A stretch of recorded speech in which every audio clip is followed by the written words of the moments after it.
యూఎస్కి చెందిన ఈ police officer Jahnavi అనే హైదరాబాద్కి చెందిన అమ్మాయిని యూఎస్లో యాక్సిడెంట్ చేసి చంపేశాడు. ఇక ఈ పోలీస్ ఆఫీసర్ యాక్సిడెంట్ చేస్తే మరొక పోలీస్ ఆఫీసర్ చనిపోయిన జాహ్నవి మీద జోకులు వేశాడు. తన ప్రాణానికి $11,000 అనే విలువ కట్టి వెకిలిగా నవ్వాడు. ఇదంతా తన బాడీ క్యామ్లోనే రికార్డ్ అయింది అండ్ అది బయట లీక్ అయింది కూడా. ఆ తర్వాత వీళ్ళిద్దరి మీద కేసు రిజిస్టర్ అయ్యి వీళ్ళని కోర్టుకి తీసుకెళ్లారు అండ్ ఈ కేసు 1 year వరకు నడిచింది అండ్ రీసెంట్గా ఈ కేసు మీద తీర్పు చెప్పారు. మనం ఎంతో డెవలప్డ్ కంట్రీ, గొప్ప దేశం అని పిలుచుకునే the great land of American court అంటే అక్కడ జ్యుడిషియల్ సిస్టమ్ ఏం చేసిందో తెలుసా? వీళ్ళిద్దరికీ ఎలాంటి శిక్ష వేయలేదు. శిక్షను పక్కకు పెట్టేసేయండి, సస్పెన్షన్ కానీ ఫైన్ కానీ ఏది కూడా లేకుండా వీళ్ళిద్దరిని క్లీన్గా రిలీజ్ చేసింది. A police officer in the United States who killed an Indian student last year will not be criminally charged. We have just learned no criminal charges will be filed against the Seattle police officer that hit her. అసలు ఏం జరిగిందో తెలుసుకుందాం. 2023 January 23rd ఆ రోజు డేవ్కి control room నుంచి ఒక call వచ్చింది. Dave అంటే యాక్సిడెంట్ చేసిన officer.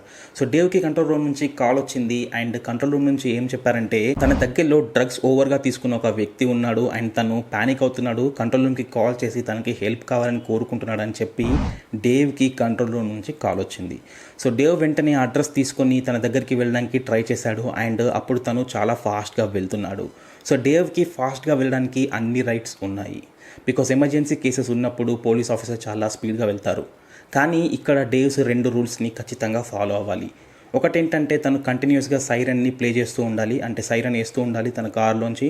And moreover emergency lights ఉంటాయి వాళ్ళ కార్స్కి, రెడ్ అండ్ బ్లూ కలర్, అవి కూడా కంటిన్యూస్గా బ్లింక్ అవుతూ ఉండాలి.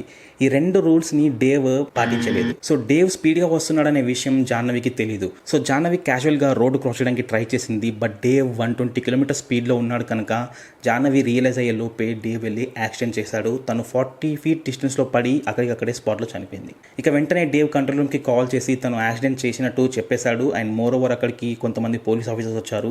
అందులో ఒక అతనే డానియల్ ఆర్డర్. యాక్సిడెంట్ తర్వాత అక్కడికి అంబులెన్స్ కూడా వచ్చింది అండ్ పోలీస్ ఆఫీసర్స్ అందరూ కలిసి చెక్ చేశారు. అప్పుడే జాహ్నవి చనిపోయిందని వాళ్ళకి అర్థమైపోయింది. సో తన డెడ్ బాడీని అంబులెన్స్లో ఎక్కించి హాస్పిటల్కి పంపించారు. అండ్ ఆ తర్వాత డేవ్ని పోలీస్ స్టేషన్కి తీసుకెళ్లారు. బట్ డానియల్ మాత్రం తన కార్లో ఎక్కేసి నార్మల్గా పెట్రోలింగ్ చేయడం స్టార్ట్ చేశాడు. అండ్ ఈ సమయంలోనే కంట్రోల్ రూమ్ నుంచి డానియల్కి కాల్ వచ్చింది. ఆ కాల్లో డానియల్ చాలా వెకిలిగా నవ్వుకుంటూ చనిపోయిన జాహ్నవి మీద జోక్స్ వేశాడు. But she is dead.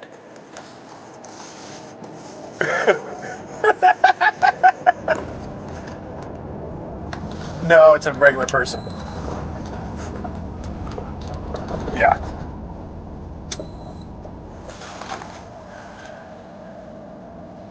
Yeah, just write a check. Just yeah, what? $11,000. She was 26 anyway. She had limited value. చనిపోయింది ఒక ఆర్డినరీ హ్యూమన్, అంటే అమెరికన్ కాదు. అలాగే చనిపోయింది ఒక 26 years అమ్మాయి కనుక తన లైఫ్కి పెద్దగా వాల్యూ ఉండదు. ఒక $11,000 చెక్ రెడీ చేసుకోమని నవ్వుకుంటూ వెకిలిగా చెప్పాడు.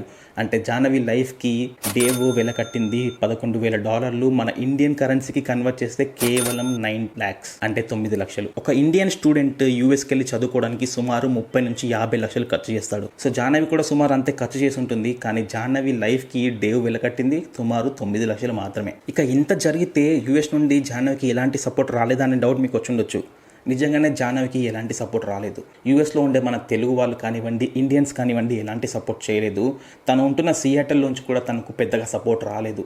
కేవలం తన కాలేజ్లో 8,000 మంది చదివితే అందులోంచి 300 మంది మాత్రమే జాహ్నవికి సపోర్ట్ చేస్తూ ర్యాలీ చేశారు. అండ్ ఆ ర్యాలీ కూడా ఆ రోజు 3 గంటలు మాత్రమే నడిచింది. ఆ తర్వాత జాహ్నవి గురించి ఆల్మోస్ట్ అందరూ మర్చిపోయారు. బట్ 1 year తర్వాత కోర్టు జడ్జిమెంట్ ఇచ్చింది. మళ్ళీ ఇప్పుడు జాహ్నవి కోసం అదే 300 మంది, అంటే ఆ కాలేజ్లోని కొంతమంది ర్యాలీస్ చేస్తున్నారు తనకు జస్టిస్ కావాలని. సో సింపుల్గా చెప్పాలంటే జాహ్నవి ఇన్సిడెంట్లో తనకు న్యాయం జరగలేదు, ఇంకా జరగదు కూడా. ఇక ఇప్పుడు ఈ సెకండ్ రైట్ నో మన హైదరాబాద్లోనే యూఎస్, కెనడా, యూకే, ఆస్ట్రేలియా వెళ్ళడానికి కొన్ని లక్షల మంది ప్రిపేర్ అవుతూ ఉన్నారు. ఐల్స్ ఎగ్జామ్, GRE ఎగ్జామ్ అని బుర్రలు పగిలిపోయేలా చదువుకుంటారు. అక్కడితో అయిపోతుందా? లేదు. ఎగ్జామ్ పాస్ అయిన తర్వాత డబ్బులు కావాలి. డబ్బున్న వాళ్ళైతే ఎలాగోలా వెళ్ళిపోతారు, కానీ డబ్బు లేని వాళ్ళైతే బ్యాంక్ చుట్టూ లోన్ కోసం తిరగాలి. ఒకవేళ బ్యాంక్స్ కనుక లోన్ ఇవ్వకపోతే వాళ్ళ ఆస్తుల్లోంచి ఏదో ఒకటి అమ్మాలి, లేదా వాళ్ళ అమ్మ బంగారమైనా తాకట్టు పెట్టాలి. ఇక ఇవి కూడా లేని వాళ్ళు ఎక్కువ వడ్డీకి అప్పులు తీసుకుని మరీ యూఎస్కి వెళ్తున్నారు. సో ఇలా ఫారిన్ కంట్రీ డ్రీమ్స్ ఉన్న వాళ్ళందరికీ నేను చెప్పాలనుకునేది ఒకటే, యూఎస్, యూకే, ఆస్ట్రేలియా, కెనడా లాంటి కంట్రీస్లో ఉండే మీకు ఇండియాలో చాలా వాల్యూ ఉంటుంది. అబ్బాయిలకైతే సంబంధాలు ఈజీగా దొరుకుతాయి, కట్నం ఎక్కువ వస్తుంది. అమ్మాయిలకైతే కట్నం ఇవ్వాల్సిన అవసరం లేదు. అదే అబ్బాయి అమ్మాయి ఇద్దరు యూఎస్లోనే ఉంటే ఇక అది అల్టిమేట్ పేర్. ఎప్పుడైనా మీరు 5 to 6 years తర్వాత ఇండియాకి వస్తే ఏదో సినిమా వాళ్ళ ఇంటికి వచ్చినట్టు అందరూ వచ్చి చూస్తారు. అల్టిమేట్ రెస్పెక్ట్ దొరుకుతుంది, క్రేజీ వాల్యూ కూడా ఉంటుంది.